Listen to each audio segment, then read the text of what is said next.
Welcome. My name is Boris Paskiver. I am a software engineer, agile consultant, online educator, and author based in New York City. And I'm really excited to introduce you to the Pandas library. Over the course of the next hour, maybe hour and a half, we'll be walking through a sample data set, seeing what we can do with Pandas. So this is really great for Excel people, people who are used to working with graphical spreadsheet applications like Excel or perhaps Google Sheets or numbers, and seeing how Pandas can help expand on those data analysis operations. The simplest way that I can describe Pandas is Excel on steroids. Let's take a step back before we dive into our data set and talk a little bit about what Pandas is. Pandas is a data analysis library. It's a toolkit for data, and it's built on top of the Python programming language. Now, the Python language itself is about 30 years old. I think it came out around 1991. The Pandas library itself is about 10 years old.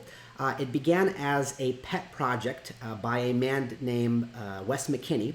He was working at, I think, a hedge fund or some kind of financial management firm, and he found that it was increasingly difficult to work with financial data, all the things that we need to do with data in our everyday data analysis, whether it be identifying duplicate rows, or cleaning missing values, or joining data sets together, sorting values, identifying broken values, working with text data, splitting text data up, removing white space. All of these common operations that pretty much comprise the majority of data analysis, the part of getting data into the right shape in order for you to be able to find the story from it.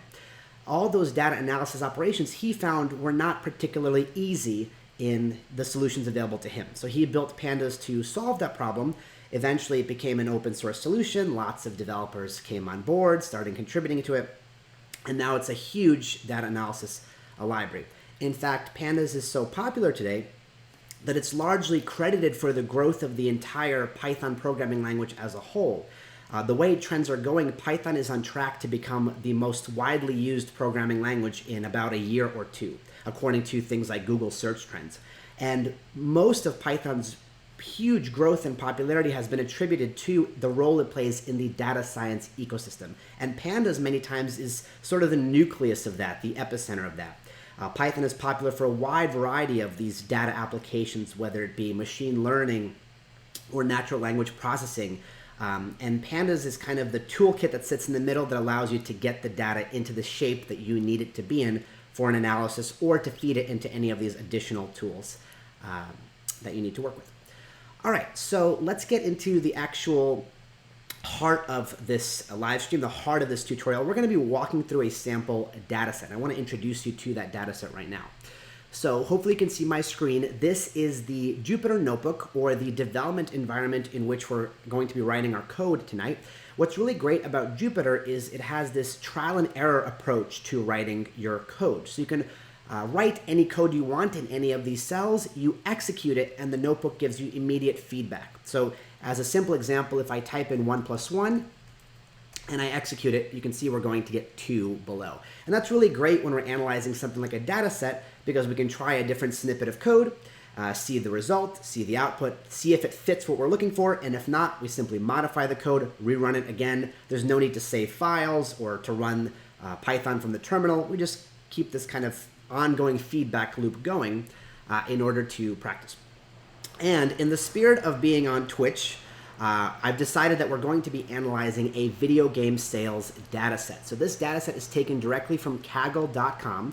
If you're unfamiliar with Kaggle, Kaggle is a really great site for finding all sorts of different data sets.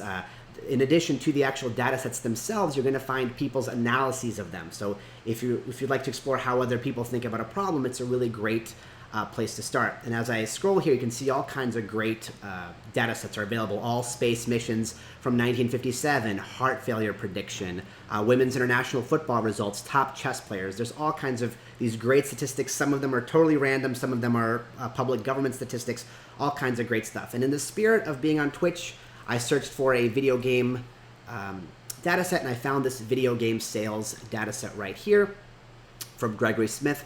And that's what we're going to be working with and analyzing. All right.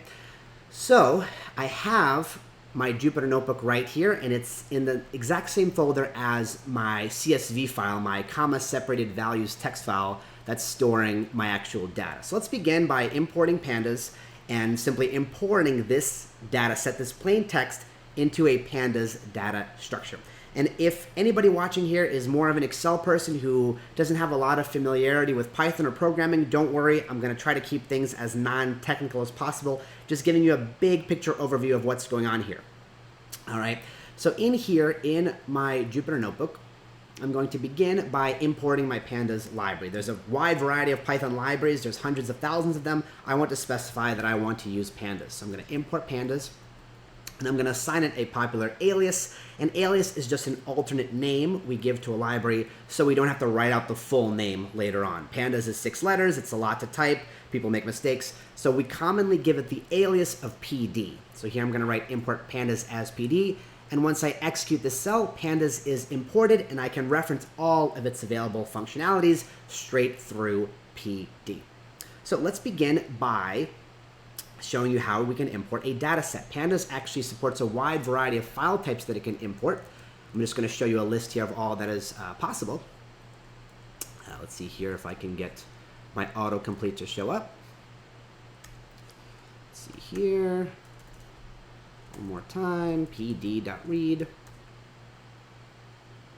Okay, looks like my autocomplete functionality is off, but Pandas has support for data sets like CSVs, TSVs, Excel files, JSON, JavaScript object notation, SQL files, HDF files. It can even take things that you've copied in your clipboard and import them into a Pandas data structure, etc. It supports a wide variety of file types, and it can also save or export to a wide variety of file types as well. So here, the method I'm looking for, the functionality that I'm trying to use here is called read CSV, which reads a CSV file into Pandas, and our file in the same directory is called vgsales.csv. So I'm going to execute that, scroll up, and we're going to be exposed to our very first Pandas data structure, or our very first object. So for those who are not programmers, when I use the word object, all I'm simply referring to is this digital container of data. It's a specific data structure that is optimized for storing some type of data in some type of format. So the data frame, which we see here, this visual output, is effectively the equivalent of an Excel grid or an Excel table. It's a two-dimensional table of data. So it has rows and it has columns, okay?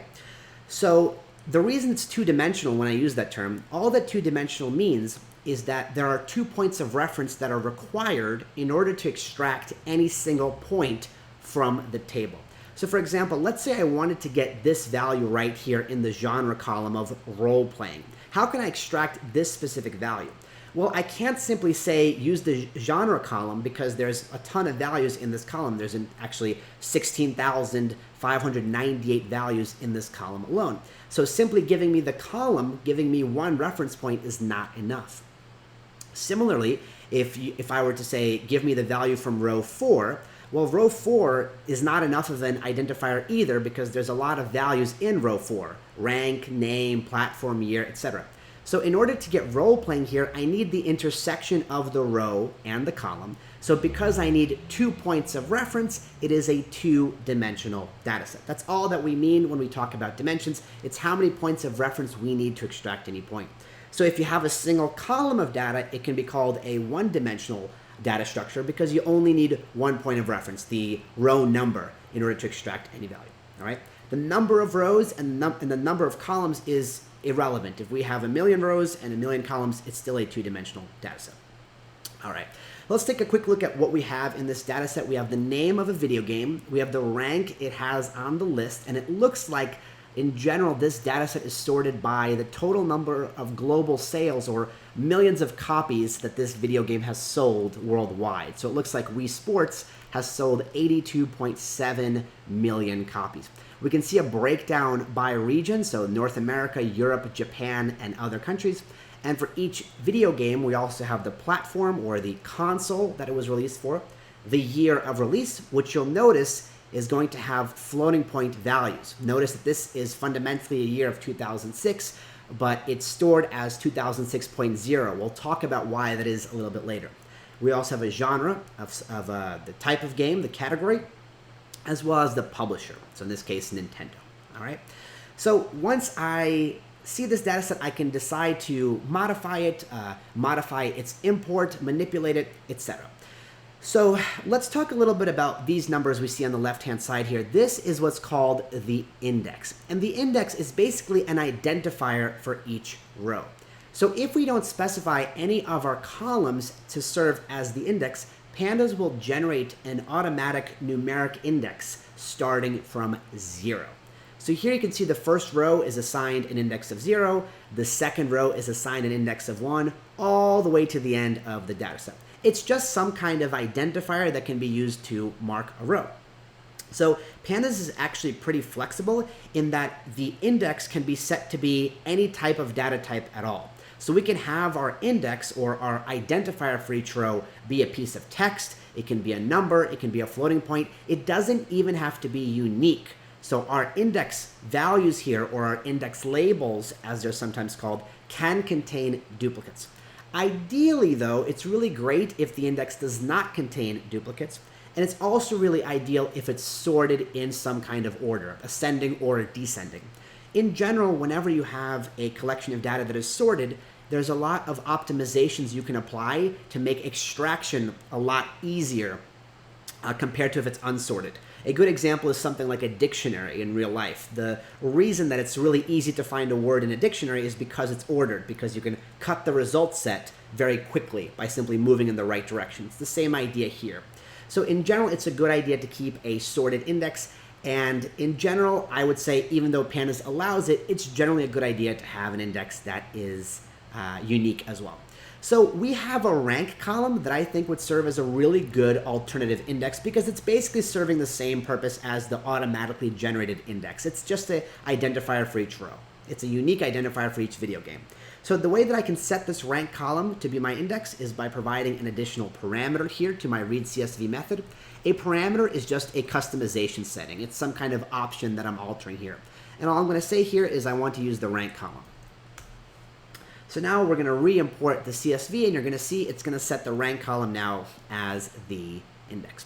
So I'm happy with this result. So what I'm going to do is I'm going to take this result, which is a data structure. It's called the data frame in Pandas land, and I'm going to assign it to a variable called sales. A variable is just a name given to some kind of data structure in our program. Once it's assigned a name, I can have a reference point for it.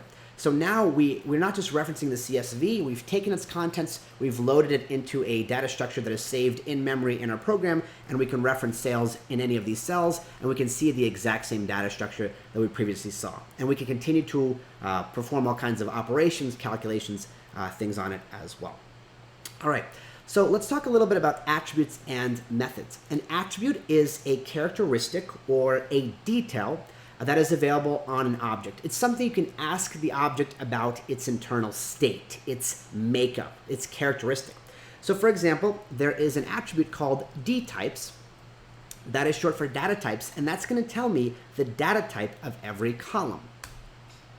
So what I'm going to get here is actually a different Pandas data structure that we'll talk about in a little while. It's called the series. But basically what we're seeing here is the column names on the left-hand side. You can see name, platform, year, come from our original sales data frame. And here we can see their data types. It's important to note that in Pandas, object means text or a string in programming terms. So the name and platform columns, for example, are holding text values. So your columns ideally should hold homogeneous values. What that means is they should be of the same data type. It doesn't matter what that data type is, numbers, integers, floats, strings, booleans, dates, as long as it's consistent. If your column holds different data types, it's usually an indicator that you're trying to store too many things in that single column. So here we can see the remainder of the columns are floats, which means they are numbers that have floating point components. All right. So that's an example of an attribute. We just access it using this syntax of placing a dot followed by the attribute name. Let's now take a look at the complement to attributes, which are methods. A method is a command or a behavior that you can give to a data structure, to an object. So for example, what I can do is preview the first couple rows from the beginning of my data frame using a method called head. You can think of head as being at the top of the body. In a similar sense, we're looking at the top of the data frame. So I'm going to write the method name after dot with parentheses, and we're going to get the first 5 rows of the data frame by default. Now, if I click into here, and I hold my shift key and press tab, you're going to see that we have something called a parameter. A parameter, again, is a configuration setting or an option. We used one above when we, for example, provided index call right here. N specifies the number of rows that should be returned. And by default, it has a value of 5. So this syntax right here is equivalent to me actually feeding in 5 directly, or equivalent to me writing out the parameter name, the option name of N, and explicitly assigning it a value of 5. So these 3 pieces of code in this cell are identical as far as what they return. But of course, the benefit of N is that we can customize it. So for example, if we want to see the first 10 rows instead of the first 5, we simply modify that, and we get the first 10 rows of the data set instead of the first 5. There is a complementary method to head called tail. It does the inverse. It returns the last couple rows of the data frame. So for example, if I invoke the tail method, and it also has an N parameter that also has a default value of 5, if I don't explicitly provide a value, it's going to fall back on 5 and give me the last 5 rows of that data frame, of that table.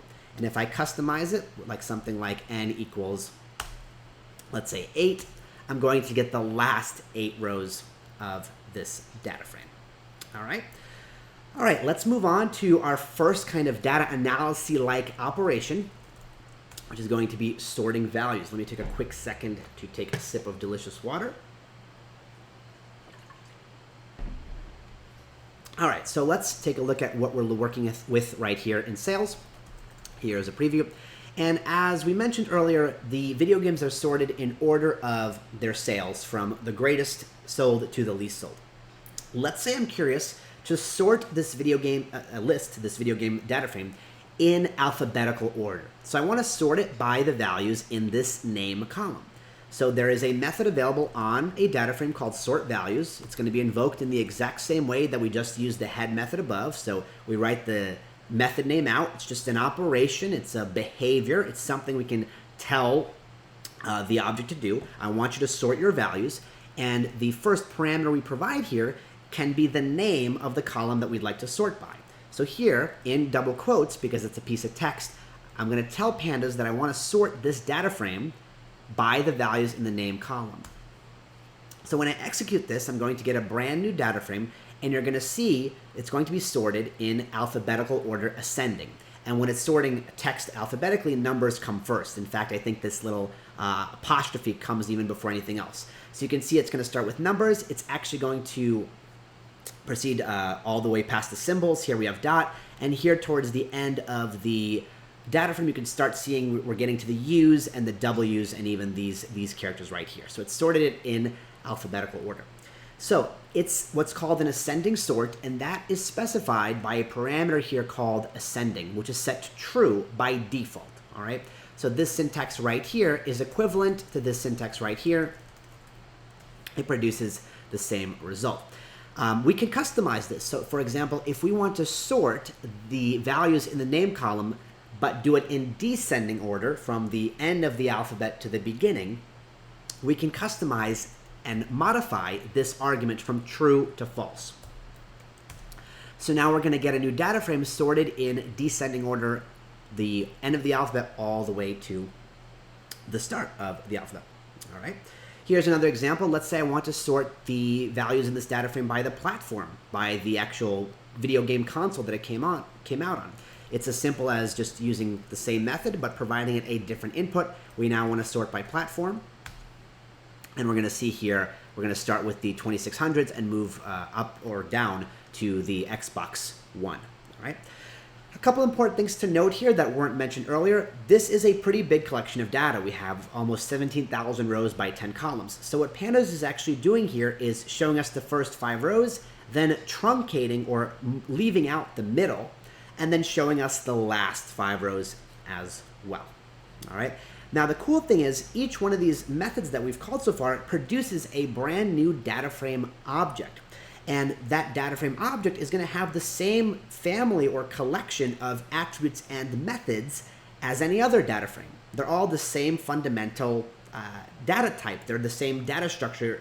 They can support the same types of operations. So I'm getting a data frame here, which means I can go ahead and do something like call the head method on the resulting data frame and get the first 5 rows of the resulting data frame that is sorted by the platform values in ascending order. All right, that's kind of how you start chaining along these operations to very quickly iterate and very quickly discover whether you're moving in the right direction as far as, is this method returning what I want? Is it in the right shape? Okay, let me edit it. Let me add on another method. Let me keep moving iteratively, step by step, towards the analysis that I want. And that's one of the benefits as well of Jupyter Notebook is we have a complete record here, if we choose to leave it, of all the steps we took to analyze the data set. So unlike Excel, where you kind of open it up and you're just left with this blank table of values with no context, here there's a story to be told. And in the context of the Jupyter Notebook environment, you can also do things like leave comments, leave images, leave videos, leave audio. You can even have interactive diagrams, where you can slide a scale and see something change on the page. There's all kinds of interactive widgets that are integrated. So your notebook becomes a story. It becomes an explanation and an analysis more than just a piece of columns and rows data just lumped on the screen. All right. So we now know how to sort by a single column. What if we wanted to sort by 2 columns? So for example, what if I wanted to sort first by the values in the platform column and then by the values in the global sales column? So what I'm saying is I want to sort by these platforms first. I want to go for 2600 first, but within a value of 2600 for all video games that fall within that platform, within that higher level tier. For those video games, I want to sort them by global sales. And I want that process to repeat for every single platform in the platform column. So what we can do here is call the sort values method. And now instead of providing a single piece of text, a single string, I'm going to provide a list, which is marked with square brackets in Python. And I'm going to specify the columns that I want to sort by. So first, I want to sort by platform. And then after comma, I'll say that I then want to sort by global sales. All right, so this by default is going to sort everything in ascending order.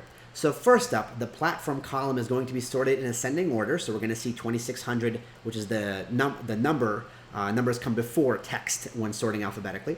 And then within each platform, you're going to see we're going to sort by global sales in ascending order. So our very first game of Super Baseball has the smallest amount of global sales within my platform of 2600. You can see here the values start to increase for the platform of 2600. And similarly, if we go down here, you can see for my Xbox One platform, the numbers here are increasing as well. So we've sorted by 2 columns. Okay, so let's say we take this syntax and we again modify the ascending parameter, which we saw. We provided a value of false. So what that is going to do is it's going to sort both of those columns, but now in descending order. So how is this going to work? Well, first up, it's going to sort the platform column in reverse alphabetical order. So X1 comes first. And then within each platform, such as Xbox One, it's going to sort the global sales column in descending order as well. So now you can see we're going to decrease from 7.3 to 5.1.3, etc. And that process is going to repeat for every value we have in the platform column. All right, so that's a consistent sort order. Either everything is ascending or everything is descending. What if we want to do a different one? For example, what if I want to sort my platform column in ascending order alphabetically, but I then within it want to sort my global sales column in descending order? I want those numbers going down. In other words, I want to identify the highest sales per platform first. So here's what I can do. I can copy this code. We're still sorting by 2 columns, but now to ascending, I'm also going to pass a list in square brackets. And here I'm going to provide Booleans, or in other words, trues and falses, and each one of these is going to correspond to the respective value in this list right here. So first up, how do I want to sort platform? If I want to do it in ascending order, I'll provide a true. Next up, how do I want to sort global sales? I want it descending, so that's the opposite of ascending, so false. And now when I execute this, we're going to get a new data frame Once again, the platform is going to be sorted in ascending order, starting from the beginning of the alphabet and moving up. And then within each platform, the global sales column is going to be sorted in descending order, so it's going down. All right? And you can use the syntax to sort as many columns as you want. All right. Let's next talk about the in-place parameter. So whenever we have done any of these methods so far, whether it was sort values or head or tail, each time Pandas has made a copy of a data frame and then done the operations and given us the copy. So our original sales data frame is in no way impacted. The data as it came in from our CSV is still stored in sales. Nothing has been modified or lost or manipulated. We've simply created copies each time we've called these methods. Well, what if we want to make one of these changes permanent? Well, one option is to simply assign these resulting values to their own respective variables, much like sales. We can call this something like platform sorted sales or something like that. But if we want to modify our original data frame, our original table, our original data structure, there is a parameter available on a lot of Pandas methods called in place. It's going to modify the existing data structure in place. So what I'm going to do is actually copy this code from above. And all I'm going to do is add an additional parameter here, an additional customization setting called in place. And I'm going to set it to a value of true. So when I execute this, we're not actually going to get any output below the cell. But if I now check sales, you're going to see we've modified the original sales data frame. We've now have the platform column sorted first, followed by global sales. So we have made that change permanent. And so for a lot of methods in Pandas, they're going to support the in-place operation if you want to make that operation permanent. If you want to keep the work that you are going to create as a result of using this method, using this behavior, telling the object to perform this kind of step-by-step procedure of some sort. Sort yourself, or give me this collection of values, or remove this row. In place, make sure that those changes are permanent. Sometimes you want them to be permanent, sometimes you don't, right? So it depends on what you're trying to do. All right. Next up, let's talk about sorting the index. I'm going to once again preview the first 5 rows of my data frame with my head method, and I'm also going to take another much needed water sip.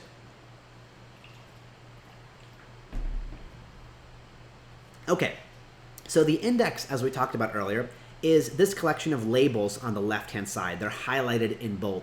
They're effectively an identifier for each row. And we can actually access these rows, these records in our table, either by the index label, which in this case is a number, but it can be anything else. It can be something like the video game name.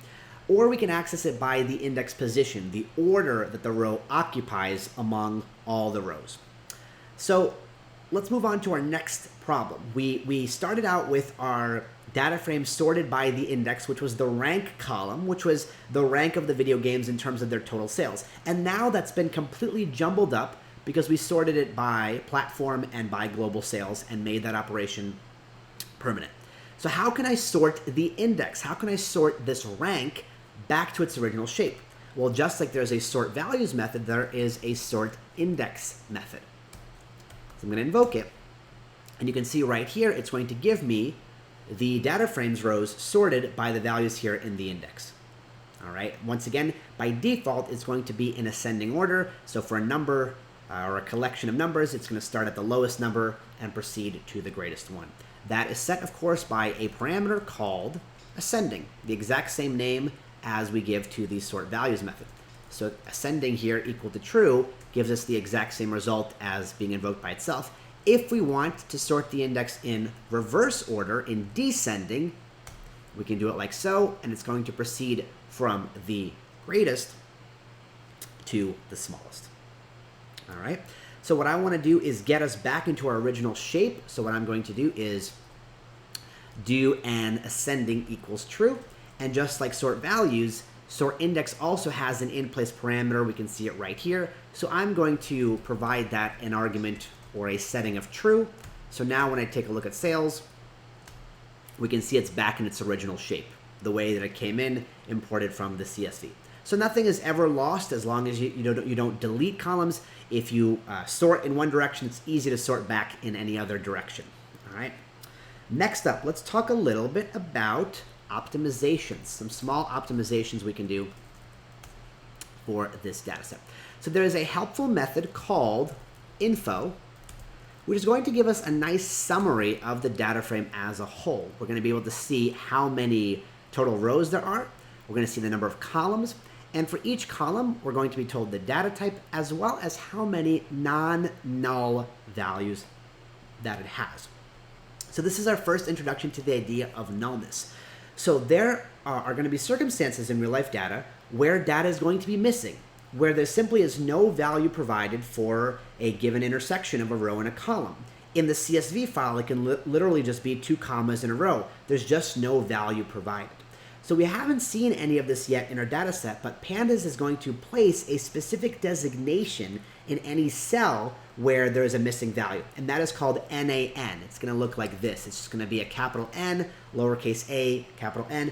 That is short for not a number, and that's basically a fancy way of saying I don't have a value to put in the cell, so I'm going to plop this thing here. This missing value, this absent value, is sometimes called a null value. Null just means not present, not absent, not visible, not known, right? So what we're being told here is how many present values we have, how many non-null values we have. So for example, if we have 16,598 rows and we have 16,598 non-null values in the name column, that means there are no missing values in the name column. All of them are present. In comparison, if we look at year, you can see here that we only have 16,327. So something like 260 or so year values are missing. They just weren't in the original data set. So due to technical design decisions and how Pandas stores data internally, in order to support storing these missing values, Pandas will convert columns that store integer values, or whole numbers in other words, into floating points. So if we were to open our actual CSV file, we would find that year is storing its years normally. So if I just output the first 5 rows of sales below, if we were to open this CSV, not in Pandas, but just in a plain text file, we'd see that the data set is storing 2006. It's Pandas that converts this to 2006.0 because it needs a floating point decimal number in order to support the missing values in the year column. They exist somewhere here. They're not in the first 5 rows, obviously, but somewhere down here they exist. So that's the reason why there are decimals. And helping to convert to the simplest data type is usually a good idea. So ideally what we'd want to do is convert this year column to be an integer, all right? In order to convert it to be an integer, we're going to need to find a way to deal with those missing values because Pandas is not going to be able to convert those missing values to integers. It doesn't know what those values are. So what I propose we do is get rid of any rows that have a missing value or this NaN value in the year column. All right. Before we proceed there, I also want to show you one last thing from this output from the info method. We can see the memory usage, which basically means how much space this data frame is storing on your computer, how much your computer is storing in memory. 1.4 megabytes is not a lot, but the key takeaway here is the relative gains that you make by performing certain optimizations. So if we can, for example, remove the floating point component from these years and turn them into whole numbers, we can reduce some of the memory storage. And I'll show you some additional tricks for optimization that we can do in just a few minutes. But the important thing to keep note of here is not the total number here, but the relative percentage reduction.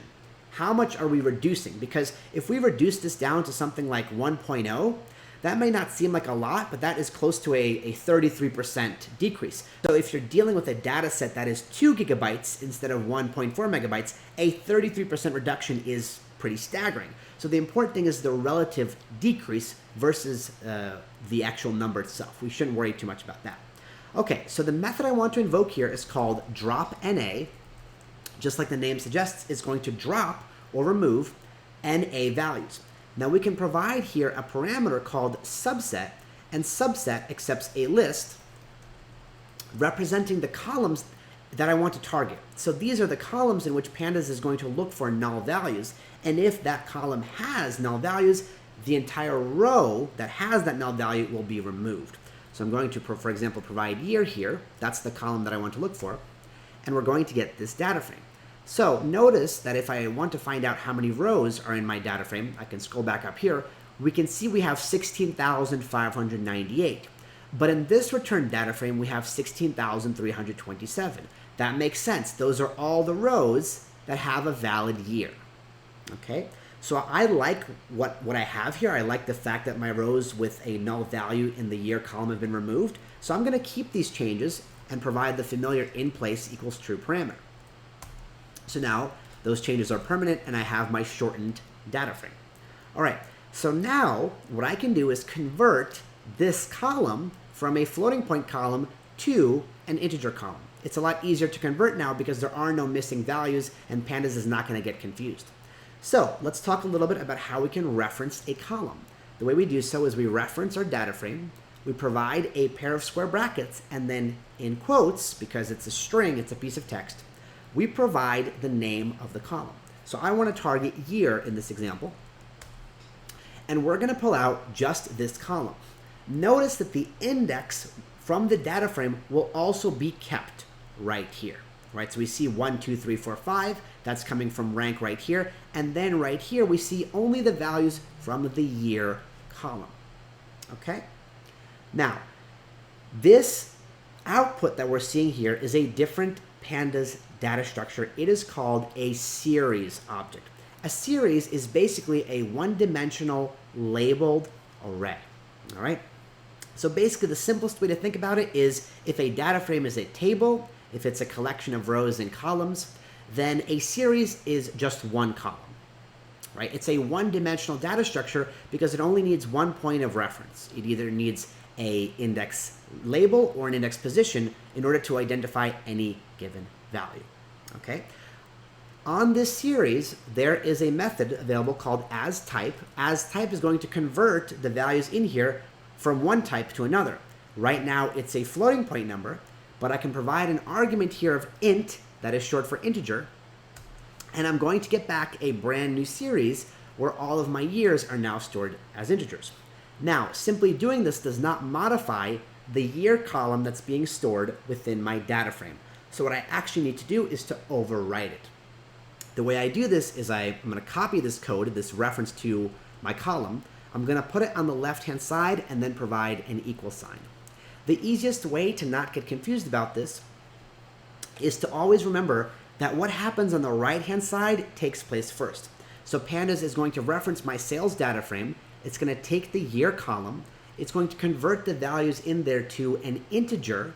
Once it gets this brand new column or this brand new series of integer values, it's then going to overwrite the existing year column in the sales data frame. So we don't even need anything like an in-place parameter. We are manually overwriting that column. So when I execute this, we're going to see now that sales is going to have a year column of integers. And hopefully that's going to reduce some of our data usage. It may not. Looks like it hasn't right now, but we can see that the data type has been reduced to an integer versus a float, which is generally a step in the right direction. All right, quick break here. Let's see here. All right, let me take another sip. Let's see what we're talking about next. Okay, let's talk about one more optimization that we can do for this data set. There's a special type available in Pandas called category. Category is really great when you have a column with a limited set of unique values. So, for example, a good example in real life might be gender, or blood type, or maybe state of residence in the United States. So if you have a data set with 1 million different rows, but within a state column, you only have 50 unique values. Whenever you have that kind of condition where there's a lot of data, but a very small number of unique values, that column is a great candidate for becoming a category column. What Pandas basically does behind the scenes with a category column is rather than duplicating all of the text values, it just keeps one copy of each and makes every cell reference that one copy of any given unique value. All right. So there is a method available on a data frame called nUnique that is short for number of unique. So what we're actually going to get here is a series where once again our index here, our labels, our identifiers are going to be the original column names from sales, these things right here. And then the values are going to be the number of unique values within a given column. So what this tells us is among these 11,000 rows or so, there are only 31 unique values for the platform and only 12 unique values for the category. So I would argue that these two columns, platform and genre, are really good candidates for being category columns. What would be a really bad idea? Something like name, right? Because every single value is unique. Every single value in every single row is unique. But whenever we have a really small number of unique values in a column, it's really great for making a category. So here's what we're going to do. We're once again going to reference sales. We're going to extract our column. In this case, we're going to use square brackets again. We're going to get platform. We're once again going to use the as type method. And this time around, I'm going to provide a string, and I'm going to say category. That's going to create a brand new series for us. You can see here it's going to have 31 different categories available, such as DC, Xbox 360, Wii U, etc. And of course, what I want to do is overwrite the platform column. So I'm going to copy the reference to the column right here and overwrite it with this brand new one. There we go. And I'm going to repeat the exact same logic for my genre column. So sales genre is equal to the genre column as type category. All right, so at this point, I think it's a good idea to take a look at our info method again, and we can compare the before and after. So if I scroll up, we can see when I started out, we had 1.4 megabytes of data, and now we have 1.2, which may not sound like a lot, right? That only is a 15% reduction. But remember, that is a pretty good chunk of memory if you're considering a really large data set. If you are talking about a gigabyte data set, that's 150 megabytes that you just shaved off of memory. So don't worry so much about the size, worry about the relative improvements. Many times I've seen operations like this, optimization operations, that have reduced the data frame memory size by close to 50%. Right? So before we start any kind of analysis, in order to speed up the process by which Pandas can work, it's really great to look for optimizations like this, converting floating point columns to integers if necessary, converting columns to categories, converting text data into date times. If you're working with date time values, it's a good idea to convert them to actual date objects that are going to have their own set of methods for working with dates and times on them. So there's a lot of these optimizations that we can do before we even start getting to the analysis. All right, so we are about 45 minutes in, and I think this is going to take roughly 75, maybe 90 minutes. We're going to just keep going, and I'm going to cover as much as I can within these 90 minutes. But since this is our midway point, I thought it'd be a great idea to just tell you that if you really want to dive into this in more depth, if you want me to slow down and actually talk you through these examples with a little bit more patience, a little bit more grace, a little bit more depth, there are two options that I can shamelessly recommend to you, shameless self-promotion. The first is a book called Pandas in Action, of which I am the author. It is published by Manning, which is the Twitch channel that you are currently on. It is currently being written, so it's about 80% done. It's going to be available in print form early next year, early in 2021, but it's available live online at manning.com. And you can get basically as much of the book as I've written so far, and you'll get every new chapter as it's published. So you can actually play a role in shaping how the book is written. You can offer your recommendations, say, I need more of this covered, I'd like to see more of this method explored, I'd like to see a greater variety in data sets. You can even fix typos. So it's an ongoing process, and everybody's welcome to collaborate and help write and improve the book. So you would get an early access version of the book, and then you can get the full version either as a digital version or as a printed book when it comes out.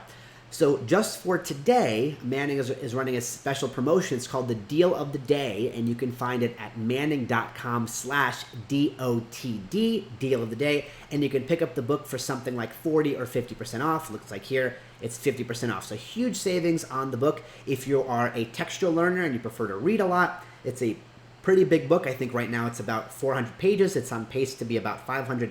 So if you are interested in continuing your exploration of pandas in a lot greater depth, with lots of examples, lots of data sets, a lot more repetition, you can check out Pandas in Action from Manning. It's available again at manning.com/DOTD. For the next couple hours, it's available at 50% off. Otherwise, you can head to manning.com and simply search for it right here to find the book. If you are more of a video person, if you like more comprehensive courses that you can watch in your browser, I also have a Pandas course available on Udemy, udemy.com. If you're not familiar, Udemy is a platform where instructors can sell courses on any topic whatsoever. Programming, knitting, history, music theory, you name it, it's here. So I have a 20-hour Pandas course. It's called Data Analysis with Pandas and Python. I actually released it about 4 years ago, but I'm continually releasing new updates for it. So if you want content like the one you're watching now, where you can sort of see me code alongside you, work through a sample data set, and also take you through the beginnings or the basics of the Python language, kind of give you more baby steps, especially if you're an Excel developer or an Excel person who doesn't have a lot of experience with Python or programming in general, this course and the book as well will walk you through that with a lot more baby steps, right? Right now we only have an hour, so I'm kind of moving at a quick clip. But whether you prefer video or whether you prefer text, there is something for you on udemy.com or on manning.com related to pandas. All right. Let's get back to our analysis here. Let's get back to some of the operations we can do with pandas. Let's see here. Let's talk about selecting columns. So I'm going to add a new header here called selecting columns. So we saw earlier that we can select a column with square brackets. So for example, if I want to target publisher, I can do that like so, and that's going to give me a series object, a column of data. If I want to target more than one column, I can still provide my square brackets, but inside I provide a list. So it's actually two pairs of square brackets in a row, and inside the internal list, I can provide more than one column that I'd like to extract. So for example, I may want to go for publisher as well as name, and because Pandas needs to represent two columns here, it's actually going to give me a data frame. So now we've kind of created this subset, this slice, this copy of our original 10-column data frame. We've just taken two of those columns and kind of moved them out to a smaller one. In case you ever want to, limit the scope of your analysis, you can do something like that. All right, let's see what else we can talk about. Let's take a look at sales again. So we also talked about the idea of indexes, right? Right now our index, this collection of values on the left-hand side, is our rank column. Let's say instead of this, what I wanted to do is to make it my name column. So I want each row's identifier to be the name of the video game rather than its rank. So before I can actually move this column, in order to preserve this rank, what I need to do is call a method called resetIndex. What that is going to do is move my current index, my rank, back into the main data frame. Here it is as a column, and Pandas is once again going to generate the standard numeric index. So I'm happy with this. I'm going to keep it by providing in-place equals true. And now what I can do with sales is call a method on it called setIndex. So as a reminder, we set our first index with the index call parameter whenever we imported our CSV. Now we can arbitrarily choose any column or even multiple columns to set as our new index. So what I want to do now is set my name column as the index. So now you can see the names of the video games are going to appear in bold right here. And if I want to make this operation permanent, once again I can do in-place equals true. And so now we're going to have a new sales data frame, or rather a mutated, modified sales data frame with the video game names as labels. All right. As always, before we start any kind of extraction, it's a really good idea to sort the index. Right? It doesn't really matter whether it's ascending or descending, as long as it's sorted. Otherwise, it's going to be in this random jumbled order, and it's harder for Pandas to find any kind of value or perform any kind of operation more efficiently. So I'm going to call the sort index method, which we talked about previously. As always, what I'm doing in Jupyter Notebook is I'm previewing my result. I'm making sure it's what I want, and if it is what I want, in this case it is, Then I provide my in-place parameter and make that operation permanent. All right, next up, let's talk about one of my favorite series methods available in Pandas. It's called the value counts method. So here's a little bit of data analysis. Here's where we're actually getting to some kind of insight. So we can imagine that this is a list of video game sales, I don't know, for the last 20 years. So maybe it is like a definitive data set. And what if I was curious which genre was the most represented on this list? So what I'd like to do is count the occurrence of every value in my genre column. How many values of sports do I have? How many values of platform do I have? How many role-playing games do I have, etc. So what I can do here is start by referencing my data frame of sales, then reference my given column, let's say genre in this case. There it is, there is my series. And on this series, I can call a method called value counts, value underscore counts. It's going to give me a count of each unique value. So what I'm actually going to get back here is a brand new series. The index labels in the series are going to be the original genres from right here. So we have each value represented once: action, sports, miscellaneous, etc. And here's the count of those values. So we can see here that action games are the most popular, or at least the most represented in this data set. If I recall correctly, there's also, I think it's this parameter called normalize. If I provide normalize a value of true, what it's going to give me is relative percentages. So it's going to tell me that action is 0.199, or roughly 20% of all of the rows in this series. And similarly, sports is roughly 14%. All right, so this is a good opportunity to talk about broadcasting operations. So we can actually apply an automatic mathematical calculation to every value in a column such as this one. So in this case, if I wanted this to be written as percents, I'd obviously want to multiply each value here by 100. All right. Now, if you're familiar with Python, you know that the asterisk is the multiplication operator. For example, here I'll multiply 3 by 5 with the asterisk and I'll get 15. So you might be surprised that in Pandas, it's going to be a syntax that is as simple as this. I'm simply going to put an asterisk and then the number I want to multiply by. In this case, it's going to be 100. And I'm going to get back this series with my percentages now, 19%. So a lot of people, especially new developers, are confused by this because they say, but you have this Pandas data structure, you have the series, and you're multiplying it by 100? How can you multiply a number by a table, right? But Pandas is really smart. It has a lot of these built-in optimizations and these kind of shortcuts in coding where Pandas understands what you're trying to do. It understands that you're trying to multiply every value in that given column by 100, by the same value. And the same rules apply if we want to do, for example, addition. Let me just copy this below. Let me, for example, say we extract, let's say, global sales. So if I extract global sales, there's my column. If I want to add, let's say, 1.5 to every value in this series, it's as simple as a plus sign. There you go. And here's a subtraction. There you go. Multiplication, division, any of those common mathematical arithmetic operations are very easily applied to every value in a series with syntax that is as simple as this.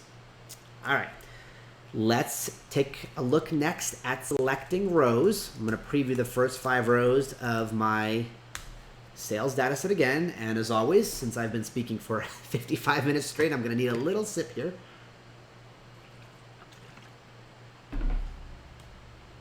Okay. So we talked about selecting columns using square bracket syntax. We can also select based on rows, based on these index labels. And we can select them either by the label or by the position. All right, so what do I mean by that? What is the difference? Well, the label in the context of an index that has a text is the actual value right here. For example, 98 quotient here, right? I can say, give me the row that has an index level label of 98 quotient. Alternatively, I can target the row by the position that it occupies within my data structure.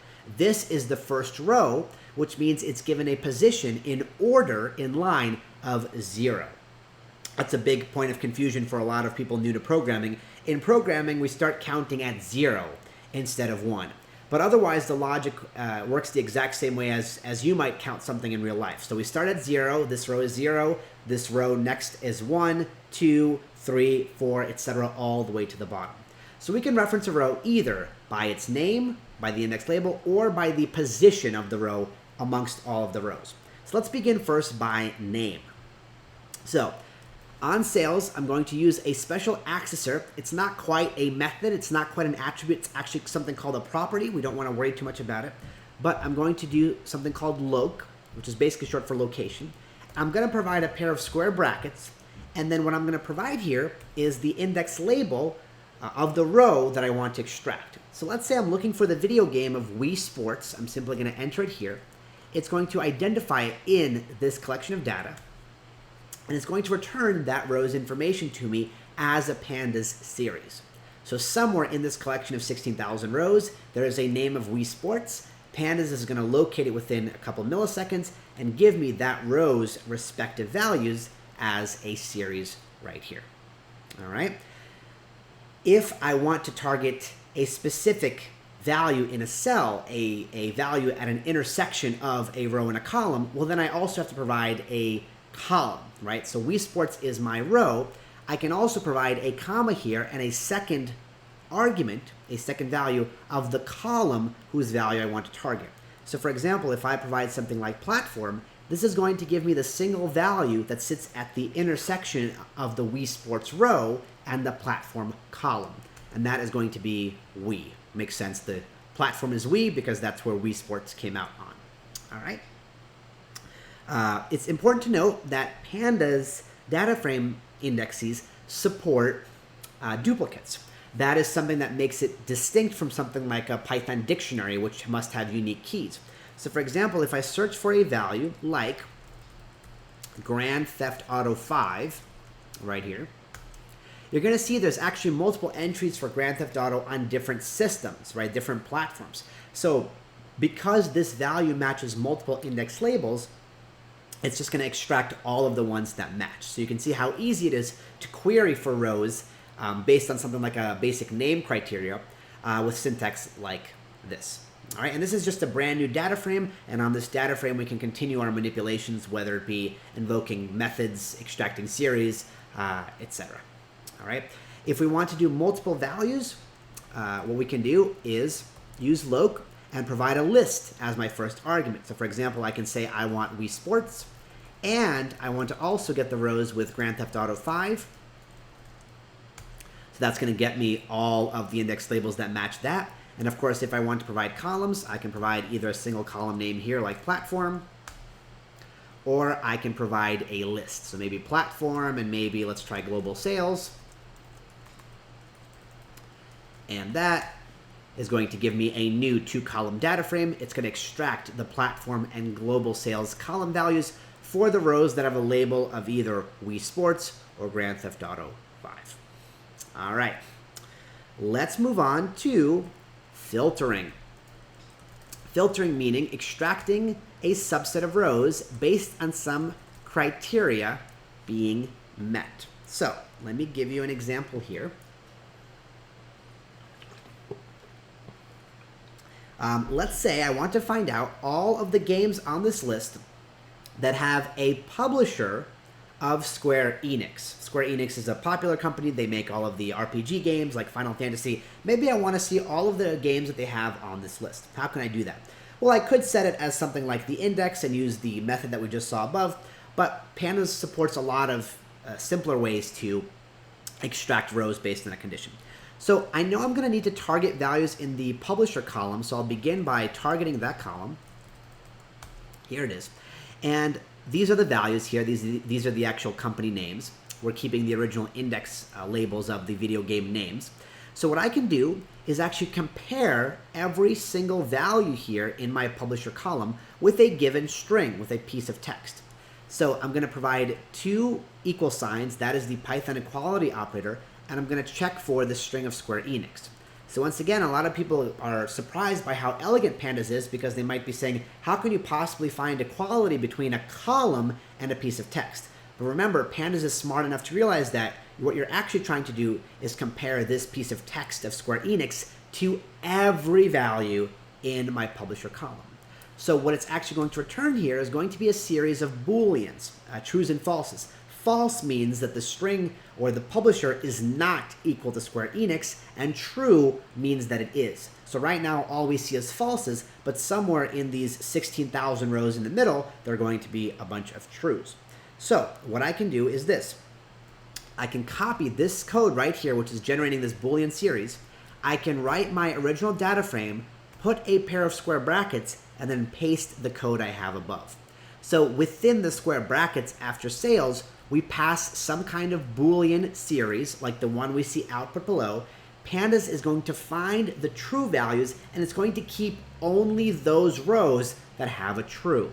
So now we're going to be able to see the 231 games that have Square Enix in the publisher column, right? Right here. Let's see here. Okay, so kind of a alternate syntax for this that a lot of people like to use, because this gets a little bit crazy with all these square brackets, is they like to assign this Boolean series to its own separate variable, like Square Enix. And because this is just a reference to a valid Boolean series, you can simply pass in Square Enix into the square brackets, and that leads to a little bit more of an elegant bit of code. Same result, same exact output, just a little bit cleaner to read. All right, let's do another example. We saw previously that action games were the most popular. Let's say I want to find all of the action games in this list. Once again, which column do we want to target? We want to target the genre column. So let's do sales genre. Let's see which values are equal to action. We're going to get a series of Booleans. I'm going to assign this to a variable called action game. So action game is storing a Boolean series. And what do I want to do? I want to take sales, and I want to pass in my Boolean series represented by the action game variable. And now you can see we're going to get all of my action games. Notice here in the genre column, every value is action, much like every value in the publisher column right here is Square Enix. Okay, next up, what if we wanted to combine both of these results? What if I wanted the games that satisfied both criteria? They must both be published by Square Enix, and they must be an action game. Not either or, but both. So what I need in programming terms is an AND operation. Two ANDs, true and true. Two things must be true in order for this to be extracted. Publisher of Square Enix and a genre of action. So what I can do here is write sales, and I have my Square Enix Boolean series. What I can actually do is provide the ampersand symbol, that's Shift 7 on your keyboard, and then provide another Boolean series after my AND symbol. So I'm going to provide action game. So what this is saying is look across both of these Boolean series, and only where a row has true in both of these should the row be extracted and kept. So now we're going to get a data frame of all video games that have a publisher of Square Enix and a genre of action. So if I scroll down, you can see it's quite a list, but it's actually not too big. There it is. I'm scrolling all the way to the bottom and to the top. All right, so this little ampersand means and. Both this and this. What if I wanted either or? What if I wanted either published by Square Enix or an action game? And keep in mind, something that satisfies both of those criteria would also be included. That's just a logical kind of common sense thing. If it's either or and it satisfies both conditions, it's also going to be included. So what I can do is copy the syntax from above, Square Enix and action game, but I'm going to replace the ampersand with a vertical pipe. That is the OR operator. So what this means is give me all of the rows from the sales data set, the sales data frame, where the publisher is Square Enix, or the value in the genre column is action, or both. So if I scroll down, you're going to see a whole bunch of values here. Here you can see the publisher is not Square Enix, but the genre is action. Similarly, somewhere in this data set are going to be rows where the publisher is Square Enix, but the genre is not action. Those are going to be included here as well, but we're going to be able to filter very, very quickly here. All right. That's a kind of a big part of Pandas power is how quickly it can kind of cut and dice and slice and dice this data set. All right, so right now we've been comparing text values. What if we want to do something with numbers? For example, we have our global sales column here. What if I wanted to find all video games that had global sales above 10 million? Well, what I want to do is compare each one of these values to a value of 10.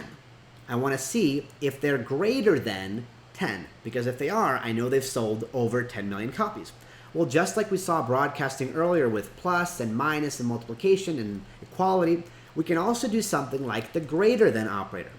So I'm going to write 10 here. Again, Pandas is smart enough to realize here that what we're telling it is look at all the values in the global sales column and identify the ones whose value is greater than 10.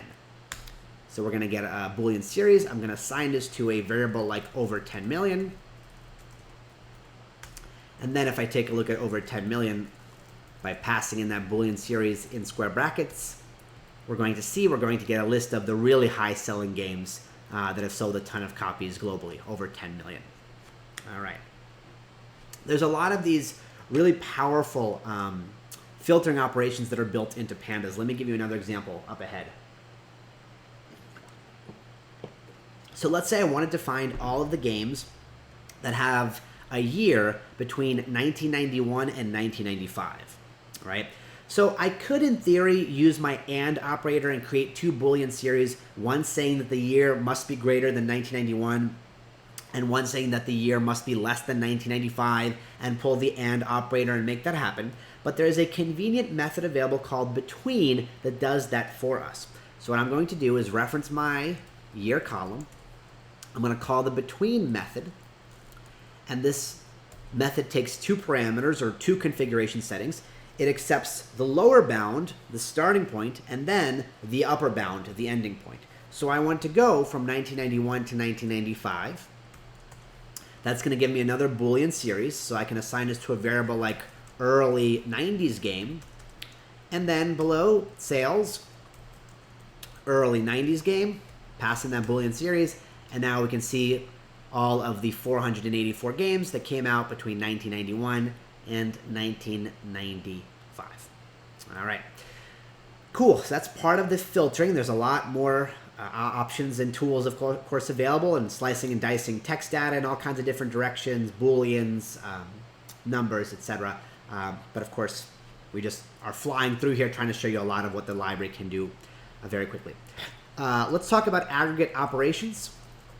These are very common mathematical operations that you may be curious about. And I just want to show you how easy it is for you to calculate certain things in Pandas. For example, here I have my global sales column. Let's say I wanted to find the average. So I wanted to find the average number of copies that a game has sold on this collection, on this data set. There is a method available called the mean. Mean is just a synonym for average. And you can see right here it's 0.54 million copies. There is also methods for things like sum. So if I ever want to sum all of the sales in the global sales column, you can see it's 8,820 million copies of total video games sold on this list. So video games are obviously a very lucrative industry. Similarly, on any numeric series such as global sales or anything else in our data frame, there's a max method. So now you can see the game that sold the most, it has sold 82.74 million copies. And similarly, there is a min, which will tell you the minimum. So it looks like there's some video game on this list that barely sold anything. All right, the next thing I want to show you is probably the most complex thing. It's called a group by. All right, so here's the data analysis puzzle I want to throw your way. Here's what we're trying to find out here. Let's say I wanted to find the sum of global sales, which we saw above for the whole column, but let's say I wanted to find it per genre. Okay, so in our genre column, we have something like 12 unique values. What if I wanted to find the total global sales for sports, for role-playing, for miscellaneous, for a platform? So the really kind of redundant, excessive way to do it is to create a bunch of Boolean series and filter down to 12 or so data frames for each of the unique values in the genre column. But obviously that's not very scalable or sensible because there could be 100 different genres. What we need to do is group the values in the genre column based on a commonality, right? I want to take all of my sports rows and put them into a common group. I want to take all of my platform rows and put them into a common group. And then once I have those groups, each one storing the respective games for that genre, on those groups, I want to take their sum. Okay, I'm going to show you how easy that is to do in Pandas. It's literally 2 or 3 lines.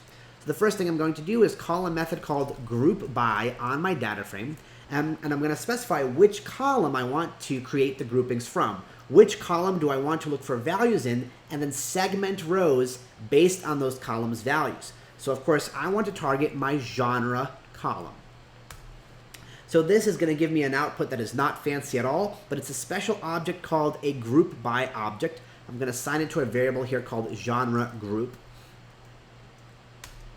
And what I can do is take genre group, provide square brackets, and reference any one of my existing numeric columns from my original sales data frame. So in this case, I want to target global sales. So I'm going to target global sales. And by itself, it doesn't give us anything. But on this group by object, which is a series group by, I can invoke the sum method.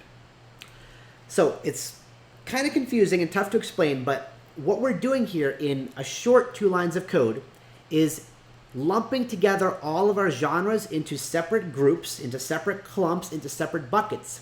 Then for each of those genres, going to the global sales column and calculating the sum of all of the records of all of the rows belonging to each of those individual genres. So what we're going to get here is a series, and we can see the sum of all of the games belonging to a genre of action is 1,722 million total global sales. So in just 2 lines, we have aggregated, right? We have manipulated, aggregated, grouped, and performed an analysis, performed a sum analysis in just 2 lines of code. And now we know the total sum. So if we want to find out the, if we want to sort this, for example, if we want to find out which genre did the best, remember this is a valid pandas object. This is actually a series object. It's a one-dimensional data structure, but it also supports a method like sort values. So if I do sort values, and right now it's in descending order, but let's say I want to make it in, actually it's in ascending order now. Let's say I want to make it in descending. Here I can see that action does best, has the most sales per genre, although there are a lot of titles for that genre in general. You can see sports does well after that, followed by shooter, followed by role playing. All right, we can get, pretty nitty gritty here. We can similarly find things like the average right here. So we can find the average number of sales per genre by taking all of the video games belonging to action and taking their average. This is what we get. Pandas repeats the exact same operation for every other unique genre in my genre column in my sales data frame. All right, let's close this night off with one more example. This is something that's a little bit more fancy, but it's something that I'm a big fan of. It's called melting. What I want to do first is take a look at sales. And what I'm going to do here is I'm just going to bring this name column back into the fold, back as a regular column into my data frame. To do that, I'm going to use the reset index method. Here it is. I like this, so I'm going to keep it by providing the in-place parameter and giving an argument of true. So there are 2 ways to store data.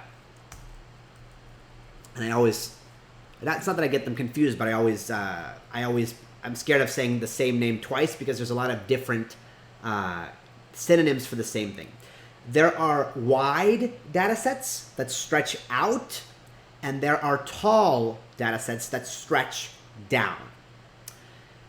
The way that a data set grows is dependent on how data is being stored inside of it.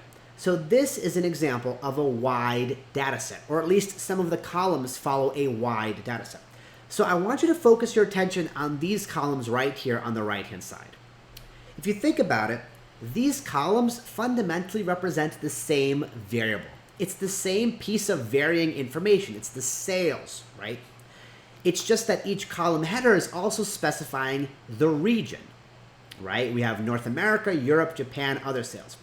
So if, for example, we were to introduce an additional region tomorrow, like Australia, right, or Antarctica, that additional column of sales would cause the data set to grow wider. It would require additional columns to be added on to the right? We can, we would have NA sales, then we'd have Japan sales, then we have, a new column of Australia sales, right? So it's growing wide. And sometimes wide data is good because it's good for getting a quick summary. For example, I can know immediately that this video game of 98 Koshien, this is how much it's sold in each of these regions. However, there is a different way of storing data that makes it a lot easier generally to manipulate, and that is tall data. Tall data grows down. So if you think about it, there's fundamentally two pieces of information that are stored in all four of these columns, or the values in them. It's the actual sales number, and it's also the region itself. So because the region is a distinct varying piece of information, it does vary. We may not have that perception here, but it's true. It's varying because notice we have the same fundamental value of sales in each column. What's varying is the column header, but these values of North America, Europe, and Japan are categorically in the same bucket. They represent the same thing. They represent a region of the world. So we can have an alternate structure of the data that looks like this. I can have a region column, right? And then a sales column right next to it. And if I just take something like my first row of 98 Koshien, I can take a region like North America, and its sales are 0.15, and then a region of Europe for the exact same row, and its sales are 0.10, and a region of Japan, and its sales are going to be 0.12. So this is an alternate way of storing these columns data, but notice that this data is going to grow down. If I added another region like Australia or Antarctica, this data set will proceed downwards. All right. And the reason I tend to like this structure more is because each column is actually storing one piece of variable information, and it's kind of a value belonging to what the column header is. This is an example of a sales number. This is an example of a region. In comparison, the presence of a value here, it does represent the sales number, but it is specifically its presence at a given place that indicates that it is a North American sale. So the column header is kind of hiding this variable piece of information that is differing, and we're simply repeating columns. In this approach, we have taken that varying piece of information of region and we've kind of isolated it, which is why I tend to like this format more. And the last thing I want to show you tonight is how to go from a data set that looks like this to a data set that looks like this. And by the way, we can do the process in reverse. I think we're more used to going from this to this, because the process of going from this to this is what we call a pivot table in Excel, right? We are aggregating based on the values in a given row. We're setting some of these values as either the rows or the columns. We're taking the sum or the average of another column. Hopefully you're all familiar with pivot table operations, and that's exactly what we do when we go from something like a tall data set to a wide data set. But what about the reverse? What if our data comes in like this and we want to get it into this shape? So here's what we do. We have a method available called melt, and this is going to be the most complex method of the night. We're going to need to provide it a couple parameters. The first one is ID vars, and ID vars is basically going to be the columns that we'd like to keep. So kind of the identifier columns that don't particularly have any relevance or importance as far as moving or shifting things around. So for each row, the values that are going to stay constant, irrespective of whether we're storing our data like this or like this, is, for example, going to be the name, and let's throw in, let's say, the publisher. All right. Next up, and I'm going to break this up across multiple lines so it's a little bit easier to read. The next parameter here is something called value vars. And value vars is going to represent the columns that I want to move into this tall format. So these are the columns that have that belong to the same bucket, that belong to the same category. So it's these 4 columns right here. It's these 4 sale columns that are still fundamentally all sales columns. They are still holding the same variable piece of information, that floating point number that represents a video game sale. So that's what I'm going to provide here, those 4 column names, NA sales, EU sales, JP sales, and other sales. I'm not going to include global sales just because it's kind of an aggregate column in itself. All right. And if I execute this, that is it. We're going to take all of these records and we're going to create actually 4 rows for each video game, right? Because each row is now going to, each video game is going to need a row for North American sales, a row for European sales, a row for Japan sales, and a row for other sales.